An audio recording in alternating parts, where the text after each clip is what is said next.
Alright, hello YouTube. Today I'm going to give you some heavy reading on the Judgment of Conscience. Alright, moral conscience. Moral conscience, present at the heart of the person, enjoins him at the appropriate moment to do good and to avoid evil. It also judges particular choices, approving those that are good and denouncing those that are evil. It bears witness to the authority of truth in reference to the supreme good to which the human person is drawn, and it welcomes the commandments. When he listens to his conscience, the prudent man can hear God speaking. Conscience is a judgment of reason whereby the human person recognizes the moral quality of a concrete act that he is going to perform, is in the process of performing, or has already completed. In all he says and does, man is obliged to follow faithfully what he knows to be just and right. It is by the judgment of his conscience that man perceives and recognizes the prescriptions of the divine law. Conscience is a law of the mind, yet Christians would not grant that it is nothing more. That it was not a dictate, nor conveyed the notion of responsibility, of duty, of a threat, and a promise. Conscience, is a messenger of Him who, both in nature and in grace, speaks to us behind a veil, and teaches and rules us by His representatives.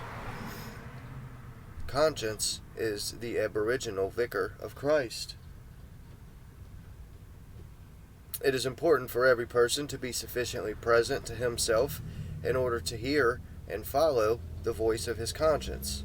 This requirement of interiority, that's a funny word, is all the more necessary as life often distracts us from any reflection, self-examination, or introspection. Return to your conscience. Question it. Turn inward, brethren, and in everything you do, see God as your witness. That's a good point.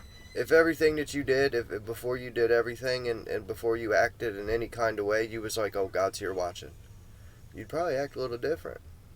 Not you specifically, I just mean people. The dignity of the human person implies and requires uprightness of moral conscience. Conscience, includes the perception of the principles of morality. Synderesis, their application in the given circumstances by practical discernment of reason and goods. And finally, judgment about concrete acts yet to be performed or already performed.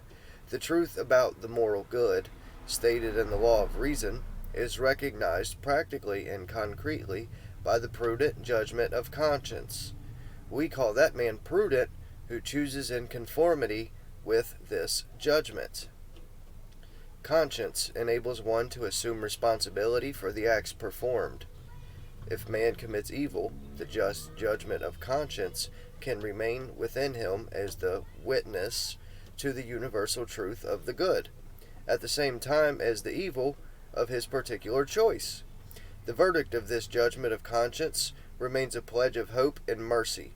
In attesting to the fault committed, it calls to mind the forgiveness that must be asked, the good that must still be practiced, and the virtue that must be constantly cultivated with the grace of God. We shall reassure our hearts before Him whenever our hearts condemn us, for God is greater than our hearts and knows everything. Man has the right to act in conscience and in freedom, so as personally to make moral decisions. He must not be forced to act contrary to his conscience, nor must he be prevented from acting according to his conscience. Right. Especially in religious matters. You know what that means? It means you don't listen to the laws of men. You your government, your mental governing should be done by you. It's your conscience. That's what should run your life. Love you guys. See you soon.